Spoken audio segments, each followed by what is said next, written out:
मी Satish Mane, regional agronomist ICL. आज आपण बघतोय की खरीप हंगामामधलं महत्वाचं नगदी पीक म्हणजे शिमला किंवा कॅप्सिकम. आणि या कॅप्सिकम मध्ये अन्नद्रव्य व्यवस्थापन हा विषय अतिशय महत्वाचा असतो शेतकऱ्यांच्या दृष्टीने. आणि मग या स्टेजमध्ये ICL स्पेशालिटी फर्टिलायझर्स आपल्यासाठी घेऊन आले स्पेशल ग्रेड जिचं नाव आहे फर्टिफ्लो ग्रो.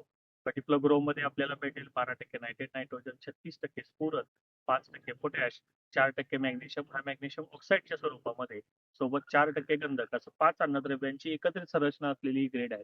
या ग्रेडचा सामू साधारणपणे 3.27 आणि विद्राव्यता साधारणपणे 600 ग्रॅम प्रति लिटर पाणी. तर अशी ही 5 अन्नद्रव्यांची एकत्रित संरचना असलेल्या ग्रेडचा वापर आपल्याला शिमलाच्या ट्रान्सप्लांटिंग नंतर जी सुरुवातीची 21 दिवसाची अर्ली इस्टॅब्लिशमेंट स्टेज असते, तर या अवस्थेमध्ये साधारणपणे प्रति एकरी 3 किलोचे 3 डोस पहिल्या 21 दिवसामध्ये ड्रिपच्या माध्यमातून करावायचे आहेत.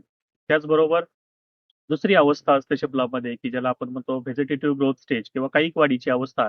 या अवस्थेमध्ये पानांची संख्या, झाडाचा आकार चांगला डेरेदार होणं अपेक्षित असतं आणि तो मिळवण्याची अवस्था म्हणजे साधारणपणे 21 दिवस ते 50 दिवसाच्या मध्ये.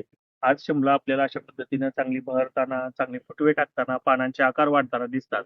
आणि या स्टेजमध्ये फर्टिफ्लो ग्रोचा वापर आपल्याला 5 किलोचे 3 डोस जर केले तर निश्चित पद्धतीनं आपल्याला आज जे काही शिमलाचं हे चित्र आपण बघतोय तर निश्चित पद्धतीनं अशा पद्धतीचं चांगलं चित्र किंवा चांगली प्लॉट आपल्याला बहरताना दिसतील.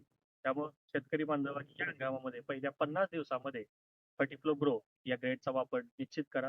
अशा पद्धतीचे प्लॉट्स आपल्याला बहरताना दिसतील.